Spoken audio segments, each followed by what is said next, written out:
If a man marries a woman who becomes displeasing to him because he finds something indecent about her, and he writes her a certificate of divorce, gives it to her, and sends her from his house, and if after she leaves his house she becomes the wife of another man, and her second husband dislikes her and writes her a certificate of divorce, gives it to her, and sends her from his house, or if he dies, then her first husband, who divorced her, is not allowed to marry her again after she has been defiled.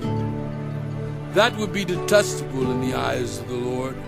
Do not bring sin upon the land the Lord your God is giving you as an inheritance.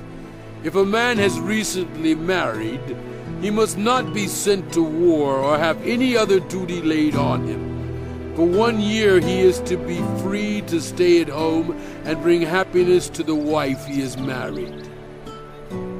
Do not take a pair of millstones, not even the upper one, as security for a debt, because that would be taking a person's livelihood as security. If someone is caught kidnapping another Israelite and treating or selling that Israelite as a slave, the kidnapper must die. You must purge the evil from among you. In cases of defiling skin diseases, be very careful to do exactly as the Levitical priests instruct you. You must follow carefully what I have commanded them. Remember what the Lord your God did to Miriam along the way after you came out of Egypt. When you make a loan of any kind to a neighbor, do not go into the neighbor's house to get what is offered to you as a pledge. Stay outside and let the neighbor to whom you are making the loan bring the pledge out to you. If the neighbor is poor, do not go to sleep with that pledge in your possession. Return the cloak by sunset so that your neighbor may sleep in it. Then you will be thanked, and it will be regarded as a righteous act in the sight of the Lord your God. Do not take advantage of a hired worker who is poor and needy, whether that worker is an Israelite or is a foreigner residing in one of your towns. Pay them their wages each day before sunset, because they are poor and are counting on it. Otherwise they may cry to the Lord against you, and you will be guilty of sin.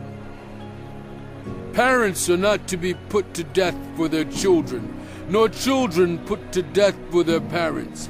Each of you will die for your own sin. Do not deprive the foreigner or the fatherless of justice, or take the cloak of the widow as a pledge. Remember that you were slaves in Egypt, and the Lord your God redeemed you from there. That is why I command you to do this.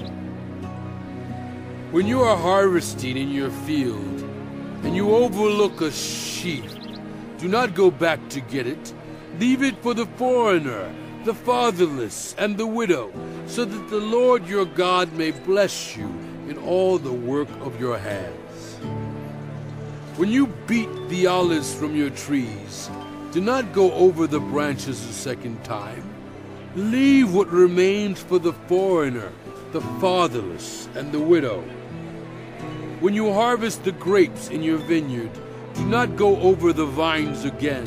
Leave what remains for the foreigner, the fatherless, and the widow. Remember that you were slaves in Egypt. That is why I command you to do